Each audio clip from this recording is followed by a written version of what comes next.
Bonjour, je suis Gilles Favet, coprésident de l'association Omnes, think tank intersyndical du transport aérien. Et Geoffroy Bouvet, président de l'APNA, qui est l'association des navigants d'aviation. Le transport aérien vit aujourd'hui la pire crise de son histoire. La reprise d'activité sera liée à l'ouverture des frontières et donc à la diffusion mondiale de vaccins efficaces. Cette crise a mis en exergue l'urgence environnementale qui s'exprime trop souvent par des raccourcis, fait d'injonctions à la réduction drastique des vols et à la reconversion des salariés de l'aérien.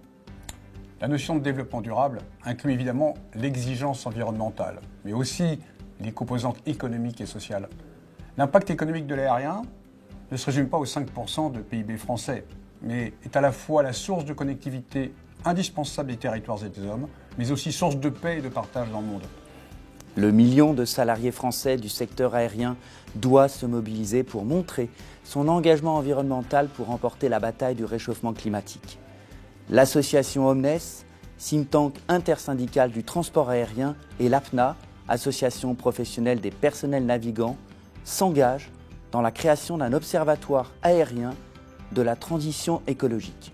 Alors, son premier objectif sera de définir la contribution réelle de l'aérien au réchauffement climatique, alors que les estimations varient entre 1,5 et 4% pour la part des émissions de CO2, et qu'apparaît une très large incertitude sur les effets réels des émissions dites non CO2.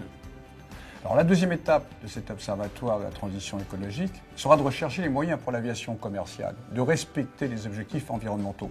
Des alternatives technologiques crédibles émergent, telles que l'aviation à hydrogène pour les vols court courriers, mais aussi la prometteuse filière des carburants alternatifs. C'est que dans un troisième temps que des contraintes sur l'activité aéronautique pourront être étudiées lorsque les solutions de réduction de l'empreinte écologique montreront leurs limites. Omnes et l'APNA, en tant que relais des salariés de l'aérien français, souhaitent mobiliser pour contribuer au respect des engagements de l'accord de Paris, tout en préservant la qualité du bassin des emplois. Nous n'en sommes qu'au début d'un travail passionnant qui demandera votre soutien. À bientôt. Merci.